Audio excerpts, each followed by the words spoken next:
या तालुक्याचे भाग्यविधाते स्वर्गीय डॉक्टर भाई गणपतरावजी देशमुख साहेब, स्वर्गीय काकासाहेब साळुंखे पाटील यांच्या पुण्यस्मृतीस विनम्र अभिवादन करतो।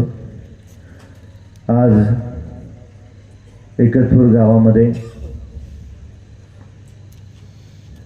सांगोला तालुका विकास आघाडीच्या माध्यमातून एकतपूर गटाचे जिल्हा परिषदेचे उमेदवार सन्माननीय सिंधुताई मोहन आलदर आणि एकतपूर गणाच्या उमेदवार सन्माननीय सुवर्णताई संजय नवले यांच्या प्रचाराच्या निमित्ताने मंचावर उपस्थित सन्माननीय दीपकाबा, सर्व मान्यवर, समोर बसलेले सर्व या गावचे आजी माजी सरपंच, उपसरपंच, विविध विकास सोसायटीचे आजी माजी चेअरमन, व्हाईस चेअरमन, संचालक मंडळ, ग्रामपंचायतीचे सर्व सदस्य, वडीलधारी मंडळी, माता भगिनी, तरुण सहकारी मित्रांनो,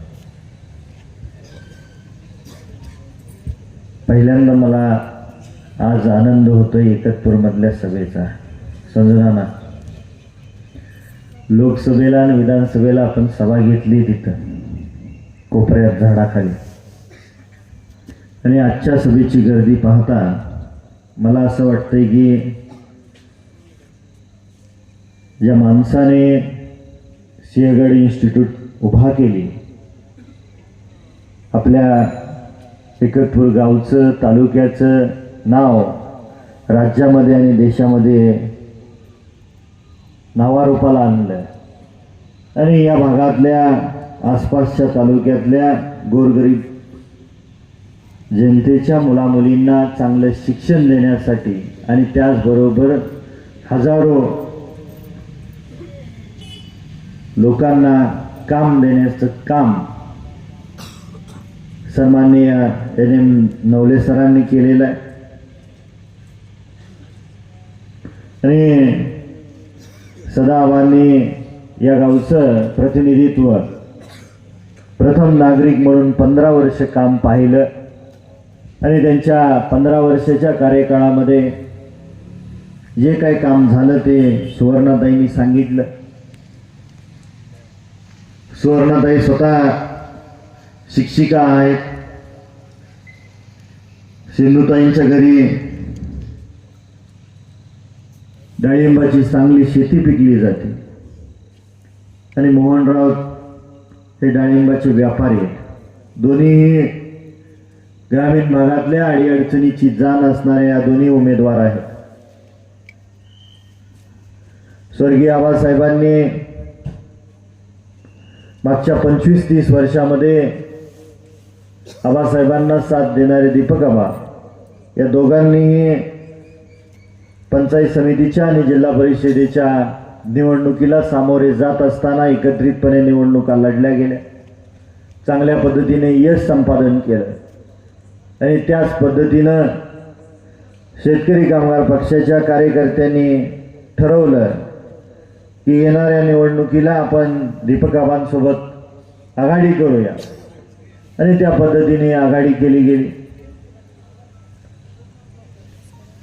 या जिल्हा परिषद गटाचे आणि पंचायत समिती गणाचे उमेदवार हे आघाडीतून शेतकरी कामगार पक्षाचे उमेदवार आहेत। या ठिकाणी उपस्थित असणारे दीपकाबा गटाच्या कार्यकर्त्यांना आणि पदाधिकाऱ्यांना मी एक विश्वास देतो की उद्याच्याला 9 तारखेला या दोन्ही उमेदवारांच्या अंगावरती गुलाल दिसणार आहे, आणि पुढच्या 5 वर्षात या दोन्ही सदस्यांच्या माध्यमातून भविष्यकाळात येणारा जो विकास निधी असेल, समजा 2 रुपयाची कामं तुमच्या गावात आली तर त्यावेळेस 1 रुपयाचं काम हे दीपकाबांच्या कार्यकर्त्यांना विश्वासात घेऊन खर्ची घातलं जाईल, आणि 1 रुपयाचं काम हे शेतकरी कामगार पक्षाच्या कार्यकर्त्यांना विश्वासात घेऊन खर्ची केलं जाईल। आज तसं सकाळी आम्हाला सोनलवाडीला उशीर झाला, त्याचं कारण Republican party of India Athawale गटाने सांगोला तालुका विकास आघाडीला पाठिंबा दिला, आणि दीपकाबांनी सांगितल्याप्रमाणे सन्माननीय खंडूसाठी ते धाडस केलं, जे राज्यात आहे, जे देशात आहे. महायुतीचं गणित बाजूला ठेवून या तालुक्यामध्ये आमच्या सांगोला तालुका विकास आघाडीला तुम्ही पाठिंबा दिला.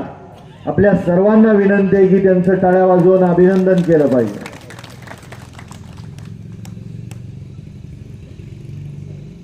भविष्य काळामध्ये या भागातल्या शेतीच्या पाण्याचा प्रश्न असेल, रस्त्याचे प्रश्न असतील, विजेचे प्रश्न असतील, ते जिल्हा परिषदेच्या आणि पंचायत समितीच्या माध्यमातून सोडवले जातील. काही प्रश्न हे विकासाची कामं मंत्रालयातून मंजूर करून आणण्याची जबाबदारी मी घेत आहे. या गावामध्ये 2 मंदिरांचा प्रस्ताव आपण दिलेला आहे. तीर्थक्षेत्र विकास आराखड्यामध्ये घालण्यासाठी भविष्य काळामध्ये आपण प्रयत्न करतोय. लवकरच त्याला मार्च नंतर मंजुरी मिळेल हा विश्वास तुम्हाला देतो. संजोनाला बरीचशी 2-4 रस्त्याची कामंही झालेली आहेत.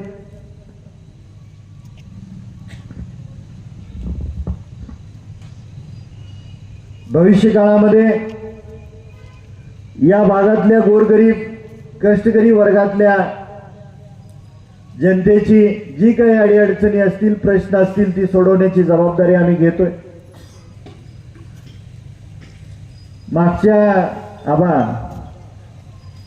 मागच्या निवडणुकीला 1 उमेदवार नव्हते, 2 उमेदवार होते गावातले. तुम्ही विसरला, पण आता 1च उमेदवार आहे.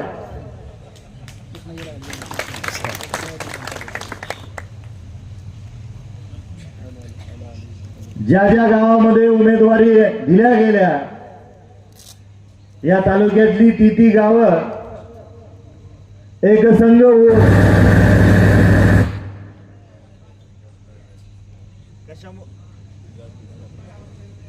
कशामुळे असं झालं असेल सांगा बरं. कुणाचं लक्ष जर डाव्या बाजूला गेलं असतं तर तुम्हाला समजलं असतं आपल्याला टीका करायची वेळ नाही.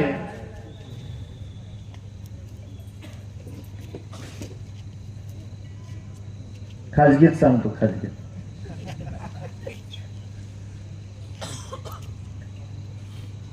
पण मला असं वाटतंय की माझी विनंती आहे या गावातल्या सर्व पक्षाच्या कार्यकर्त्यांना, ज्या एकतपूरचं नाव ज्या नवले कुटुंबाने, विशेष करून NM नवले सरांनी या तालुक्याचं नाव देश पातळीवरती नेलं. गोरगरीब कष्टकरी वर्गातल्या मुला मुलींना चांगलं शिक्षण देण्याचं काम आजपर्यंत केलेलं आहे. आज त्यांच्याच कुटुंबातल्या भगिनी उभारलेले आणि त्या कुटुंबाचं ऋण फेडायची जबाबदारी आपल्यावरती आलेली आहे. ती संधीचं सोनं तुम्ही चांगल्या पद्धतीने कराल अशी अपेक्षा व्यक्त करतो. येणाऱ्या 7 तारखेला बॅलेट मशीन ही एकच असणार आहे. या बॅलेट मशीनवरती वरच्या रखान्यामध्ये जिल्हा परिषदेच्या उमेदवाराची नावं असणार आहेत आणि 2 नंबरला सन्माननीय सिंधुताई आलदर यांचं नाव आहे आणि त्यांच्या नावासमोरचं चिन्ह आहे नारळ. खालच्या रखान्यामध्ये पंचायत समिती गणातल्या उमेदवाराची नावं असणार आहेत आणि 2 नंबरला सुवर्णताई नवलेंचं नाव आहे, त्यांच्या नावासमोरचं चिन्ह आहे नारळ. या दोन्ही नारळाच्या चिन्हाच्या समोरचं बटन दाबून या गावातून भरघोस असं मतदान रूपी आशीर्वाद आपण या दोन्ही उमेदवाराला द्यावे. जोपर्यंत तुम्ही दोन्ही बटन दाबणार नाही तोपर्यंत तुमचं मत ग्राह्य धरलं जात नाही. आणि दीपक आबा गट असेल, रिपब्लिकन पार्टी असेल आणि शेतकरी कामगार पक्षाचे कार्यकर्ते असतील, आपण आज 31 आहे, 5 तारखेपर्यंत प्रचार आहे. तर पुढच्या 5 दिवसापर्यंत ही बॅलेट मशीनची डमी मशीन आपण घरोघरी पोचवाल, गावातल्या वडीलधारी ज्येष्ठ मंडळी माता भगिनींपर्यंत पोहोचवून त्यांना समजावून सांगण्याची जबाबदारी तुम्ही सर्वजण पार पाडाल अशी अपेक्षा व्यक्त करतो। एवढ्या मोठ्या संख्येनं आपण या ठिकाणी उपस्थित राहिला त्याबद्दल शेतकरी कामगार पक्ष, दीपक आबा गट आणि रिपब्लिकन पार्टीच्या वतीनं आपल्या सर्वांचा अंतःकरणपूर्वक आभार मानतो आणि थांबतो। जय हिंद, जय महाराष्ट्र। कार्यक्रम संपला असं जाहीर करतो।